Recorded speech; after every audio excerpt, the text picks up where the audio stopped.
can, for the most part today, reach low latencies, even at that scale. At the scale of the big sporting events. The problem is it's very expensive. So like we look at a game like HQ Trivia, right? When they were first spinning up and getting popular, they were still streaming RTMP to every single viewer of that app.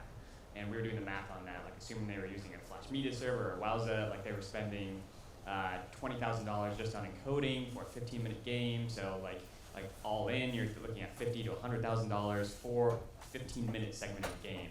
So coming back to betting, if we're saying that there's not a lot of profit in betting, like that's a lot of that profit going out the door for like such a short period of video, right? So that's where this push is coming from, to use basically HTTP-based technologies as opposed to RTMP or WebRTC, which those two protocols are very expensive to scale up. HTTP is this protocol that CDNs have been optimizing for 20 years now. It's using commodity hardware on the edge, and it's 10 times more expensive to stream on one of these other protocols than it is scaling up HTTP. So so where we're at is we have a couple of different methods of using. So I'm sure you're familiar with like HLS and Dash and those kind of options that you have for doing this adaptive streaming.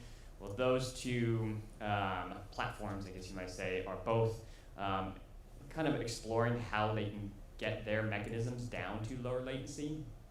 And there's been one in process for over a year now on the Dash side and bleeding into the HLS space.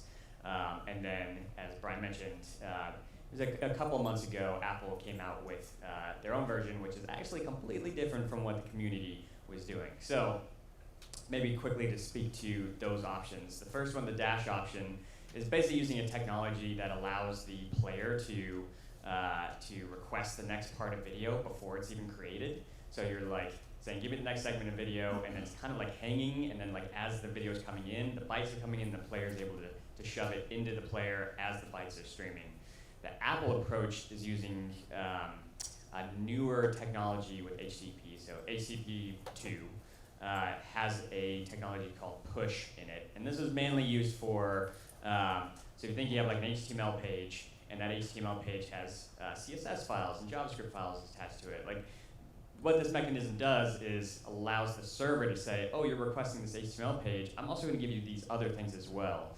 And so what we're using this in video, or what Apple is proposing to use in video, is to say like, okay, well, you're asking for this manifest, but I'm also going to give you the next segment of video in that. So it's kind of like a different approach to do the same thing, like getting the files from the server to the client without more communication happening and these like pauses in between.